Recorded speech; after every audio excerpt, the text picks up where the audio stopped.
Perfect. Perfect. Perfect.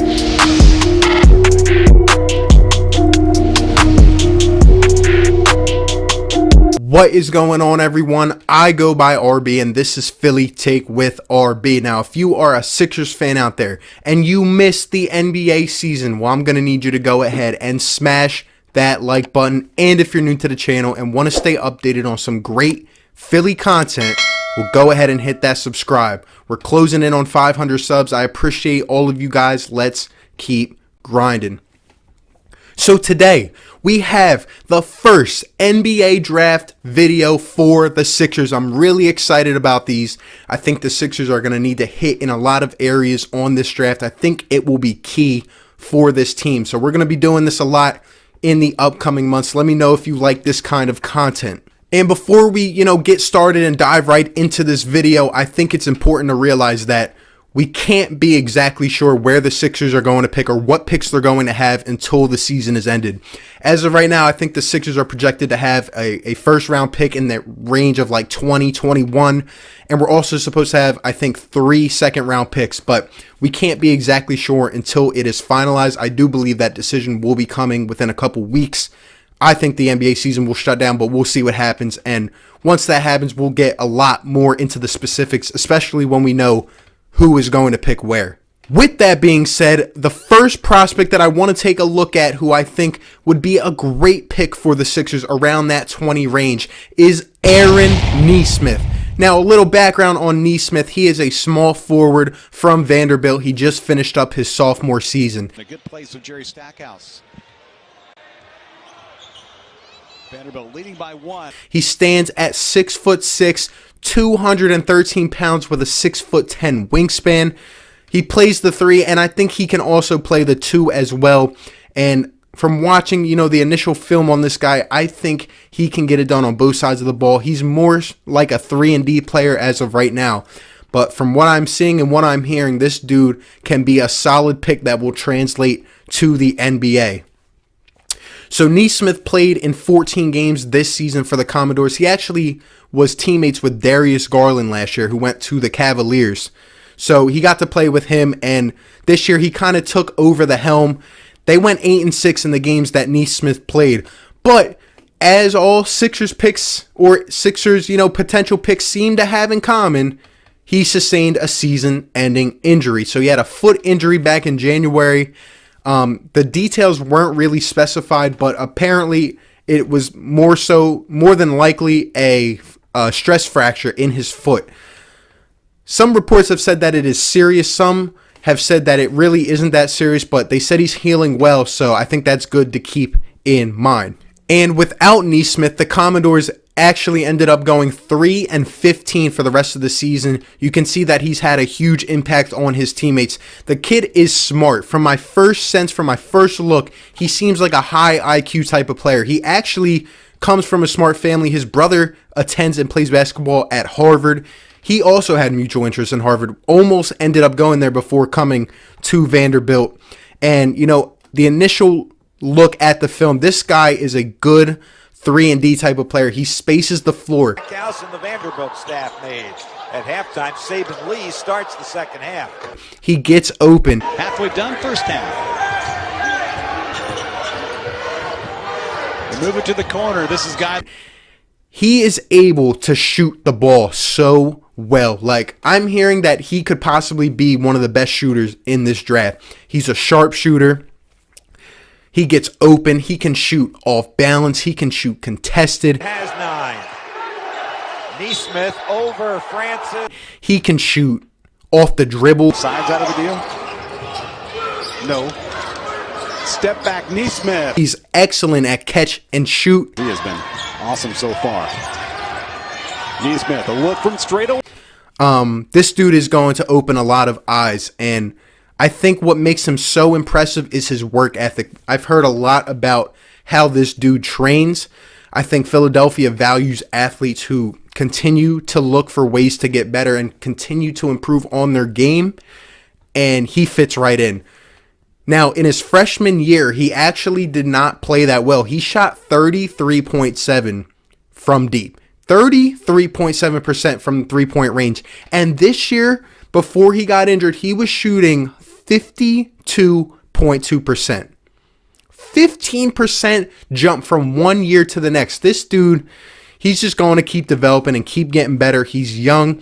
I think he still needs to work on some of the areas of his game like dribbling and, just becoming more of a versatile offensive player. But it depends, what scheme you want to use him in. But my first look at the tape, this guy can shoot from anywhere on the court. Settle back in, but Nesmith. He is rising and rising on boards. He seems like one of the purest shooters in the draft. We usually see a couple of them go early to mid first round.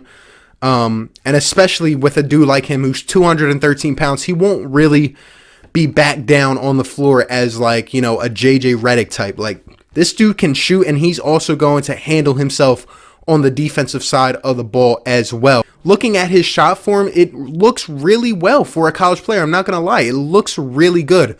Of course, they're going to get him into tip-top shape when he gets to the NBA. They're going to tweak things out. The only thing I see with it, just a little bit, it looks a little sluggish. His jumper's a little bit slow. But I don't think that'll be an issue at all. I think the fact that he has really nice form as of now, and he's just 20 years old, I think the ceiling on this dude's going to be really high. He's going to get better. And I think he would fit great into the Sixers offense. As you know, we need shooting. We need defense. We need kind of 3-and-D players like this, like we've seen Thibault develop into. And like I said, Nesmith is just getting better and better. Now, one thing that I will note that is important, as I said, I don't know what is going to happen with the season. I don't know if we're going to have a combine, a pro day. I really don't know, what we're going to get into, because usually guys' careers are made most of the time in March Madness. Like the way they play in the tournament, the way they play in those clutch one-game winner-go-home moments usually has a big toll on their draft stock. This year, all we have to look at are regular season games. So I don't know if they're going to have a pro day or some type of scouting event, or whether they're going to have private workouts like the NFL. Who knows? But Aaron Nesmith, just off of first glance, I love what I see on film. I love his attention to detail. I like how he spaces the floor, and I think he would fit, right into this Sixers team. I really think that we're going to covet some dudes like him, whether it's in the first or the second round. Now, to look at a couple things that I think he does need to work on. One, his athleticism. I've heard a lot about this. He's not the most athletic dude, no. He will put the ball on the floor, but he's not in tip-top shape yet. So I do think he needs to work on his agility a little bit and, get a little faster with his vertical movements as well. But Aaron Nesmith, despite his lack of athleticism, I've seen him, at least drive to the hoop. I've seen him be able to shoot all these crazy shots off the dribble, contested, even though he's not really a big shot creator, even though he's not a dude who will be able to create his own separation. It doesn't matter, because when we have a dude like Ben Simmons who's going to be able to get him open, and we have a dude like Joel Embiid who can set some big boy screens, I think Nesmith's attention to detail and how he's able to operate and roam the floor, and just how he's able to catch and shoot, and it looks so nice. It just flows so smoothly, and I think Nesmith will bring a lot to the table. I think these weaknesses are normal to have for a dude his age who's only played a year or two in college. And I certainly think with a pro system, he's going to get better and better. And I just see him rising up boards. And, overall, if I had to compare him to, a couple other players that I see and watch, I feel like he would most likely compare, honestly, to a dude that I said the Sixers should covet and that I just mentioned in Buddy Hield. He almost reminds me of a Buddy Hield, especially how Buddy went from 1 year in college to not shooting that well to, just shooting lights out from three-point range. He kind of reminds me of what he went through, in the same aspect as well as not having crazy ball handles, not being as much of an athlete at first. But we've seen Buddy Hield develop that, and he's getting stronger and quicker. And I see the same thing happening with Nesmith over the next couple years. Overall, I think this would be a solid pick for the Sixers. I think he would come right in as long as his shot is able to translate to the NBA. And I think he would be a solid pick who can knock down shots consistently for this team. And he would also be at least adequate and able to handle himself on defense. And whether he's playing the three, whether he's playing the 2, whether we, move Josh Richardson to the 1, move this guy to the 2, move Ben Simmons to the power forward like we've all been saying he should. Who knows? I think there are a lot of different things you can do. It'll definitely depend on the system and the coach. But overall, as a first look and according to the tape, Aaron Nesmith jumps off in terms of his shooting ability. As of right now, I've seen him in the 15 to 25 range. So honestly, who knows? As I've said, we need to see who's going to pick where. But this dude could continue to rise up boards. He could, be around that 16 to 18 type of range. That's kind of where I see him going. And the Sixers might have to trade up a couple spots, maybe throw in another pick or something like that, a second rounder. But if we have the chance to get our hands on this dude, I think it would be a solid pick. Let me know down below if you think the Sixers should pursue a guy like an Aaron Nesmith in the upcoming draft. Be sure to let me know if you like this content as well, and we will continue to grind it out. I appreciate all you guys for stopping by. Be sure to like, comment, and subscribe, and I will catch you on the next one. Peace. Perfect.